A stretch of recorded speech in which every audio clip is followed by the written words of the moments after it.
Huwag naman ganun, Brad. Huwag nyo kaming itamay. Kung gusto nyo kayo mga Marcos, punta kayo doon. Punta kayo sa Taiwan, kayo magpag-gera doon. O ng naipon na records ng Wala yan si Auntie Claire. Sablay na naman yan. Ito na pinakahihintay ni Auntie Claire. Tingnan nyo naman, parang iiyak na yan. Iiyak na yan, Labi pa lang yan, alis malulong pa niya. Ito, pakinggan natin, pero ang sinabi ng Vice Presidente sa kanyang panayam ay gumagawa tayo ng kwento at sinabi natin daw na siya ay pumunta, past tense, sa Kuwait ng walang travel authority. Nag-viral ito at nasabihan pa tayong fake news. Fake news ka naman talaga. Fake. Sobrang fake news ka. Diba?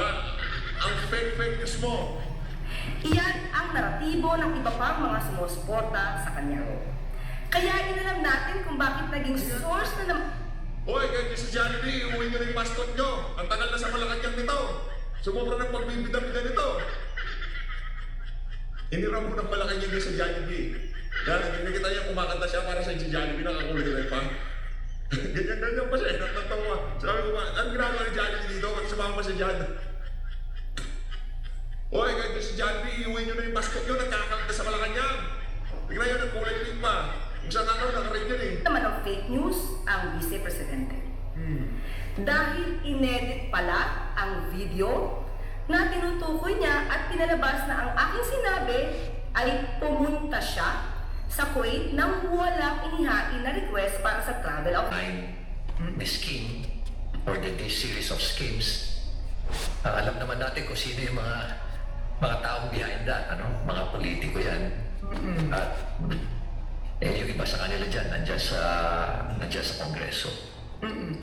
To be direct about it. Oo. Magandang punto nyo kasi ang contractor, parang yun lang yung contracted to build the project. Pero yung totoo, yung nagsisingit sa budget, diba? Yung nag-aapela, humihingi ng pondo para sa flood control, kongresista yun. Yung nagsumisingit sa budget nun. Yan. Totoo yan, Karen. Ang sistema kasi is yung Kongreso may daladalang pera. Very well established yung parameters niyan at yung sistema niyan. Talagang significantly from the program, nilagay siya sa program. Kaya deprioritization naman yan. Pero tingnan mo, isipin mo, gumawa sila ng akap na walang kasi sistema. Nilagay nila yung despite the fact na sinasabi na nga ni Secretary Rex na ayaw ko yung akap na yan. Inisis pa rin nila yan. Obviously, isa lang ang purpose nun. Una-una, pagkakaperahan nila. Pangatlo, gagamitin nila sa election. Kaya nga na-label yan as the most corrupt na budget. Now, Mayor, Palakpakan muna natin kung sila yung Benjamin Magalo. Paano na lang walang Benjamin Magalo? Anak ng Towa. Diba, yun lang mo talaga. Yung ika nga, yung purpose ng akap na yun. Ay yung kasi kapos ng kita. Kapal-balan mo ni Bonjing yun. Una, para makapagnakaw sila. Kasi yan dito kay Mayor Benjamin Magalo. Pangalawa, para magamit sa politika sa eleksyon. Yung ubo talaga ang purpose ng akap na yan. Huwag yung kayo magpaloko. Nangyang Bonjing na yan. Wala. Ang nangyari sa ating Marcos Jr., huwag maging linda. Ako ba yung maging linda? Ikaw ang linda. Di ba gusto mo maging presidente? Ako tapos na ako Wala na akong pangarap. Tapos na. GG. Inis contract na ako Tapos ang administrasyon niya, hindi naman magiging presidente at pinsan niya, mayayarin mo siya. Pero sa bagay, hindi pa naman tapos yun. Sa ayon sa gusto mo Marcos Jr., marami kang dapat ipaliwanag sa sambayan ng Pilipino. Ano bang binigay mong din sa Amerika kung bakit anak ng Towa, kaliwat kanan ng mga inkasay ngayon? Diba? Anong binigay sa inyo din ng Amerika kung bakit lahat na lang ng problema nila sinasawsawan nyo? senators or congressmen, kasi a source tells me, pati senator daw, hindi lang congressman, are they parking funds in provinces? You are willing to lead the probe into the corruption involving legislators and government officials with infra projects. But if you were going to change the how would you change it? Para hindi makalusot sa budget. Well, unang-una siguro, dapat yung BICAM maging transparent siya. Kasi yung, kung naman yung budget hearing sa level ng executive, kung naman yan very transparent siya Ang problema natin yung BICAM, isa yan sa mga kailangan natin tutukan talaga. Kaya nga nag-iingay na kami ngayon Kasi we don't want the same circumstances that will happen for the 2026. Na noong 2025, deliberation ng 2025, tahimik lahat Nobody's talking about it. Yeah. Kaya talagang very bold, emboldened yung mga nasa small BICAM to, to do their trade and come up with this, very corrupted na 2025 na budget. This time, we don't want it to happen dito 2026. Kaya, we're now building a coalition. Kami, Mayor's for Good Governance, meron pa nga gagawin na Governor's for Good Governance, tatayo. Tapos yung National Budget Coalition, yung mga retired generals, pati na rin yung Catholic Bishop of the Philippines, pati na rin yung mga Christian bishops. And marami na kaming pan ngayon and we're going to hold a special event sa Metro Manila, hopefully before the end of this year or early next month. Before the end of this month or early next month. Bakit talagang emphasize namin yan. Now, what should President Marcos Jr. do? Because he did, in a way, in his SONA, in effect, I would say he warned Congress that if they come up with a budget that's not aligned to his, he would return it. That's one. Mahiya naman kayo, right? That's one.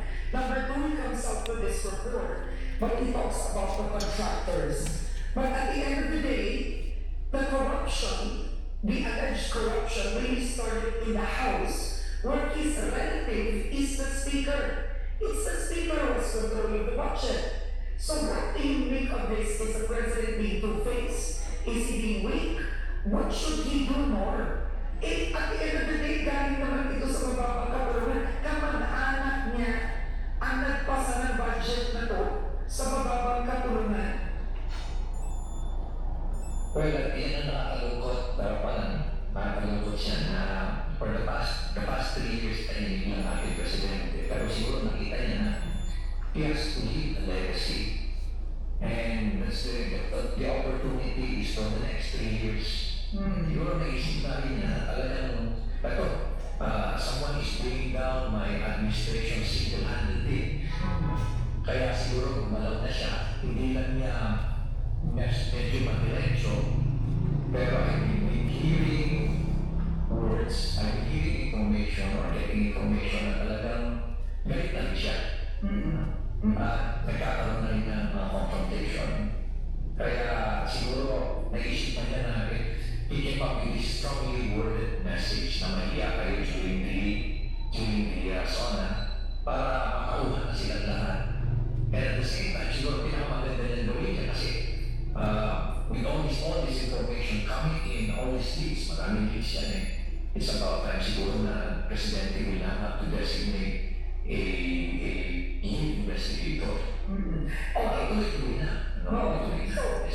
You believe that the President should already choose a lead investigator? Would you be willing to be that lead investigator if a task force is formed? Sabi ko Karen, I'm volunteering to take the lead. And we have done it before sa NIA investigation in 2013 when no less than President Noynoy pulled me up sa Malacanang. Sinabi niya, I want you to lead the investigation. Nagulat ako ng usapan. Hindi na pala tip of the iceberg yung nakita namin. Nagulat kami na ganun pala katindi. It's nationwide yung anomaly na nangyayari sa NIA. I'm pretty sure na The viewer right now says that the government should actually ask all the contractors, all the government contractors to submit to the EIR so that the government at least can collect part of the money, right, that was supposed to be plundered. that was the ability subsequent action. Ang muna rin siguro is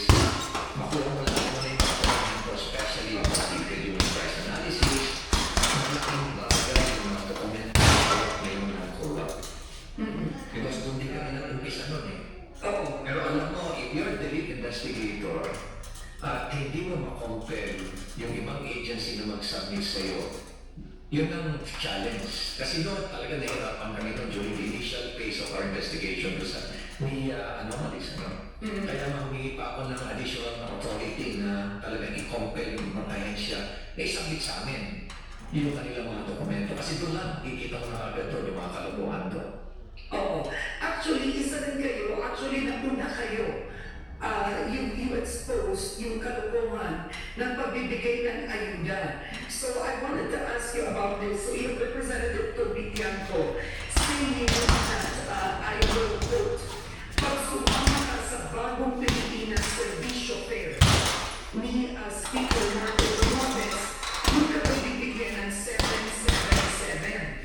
Ito, 7 million worth of 7 million worth of kupal, 7 million worth of apis, 7 million worth of medical assistance. So he says technically this isn't cash given to you, but it's set aside for you, right? And then you were actually offered, the same amount. Well,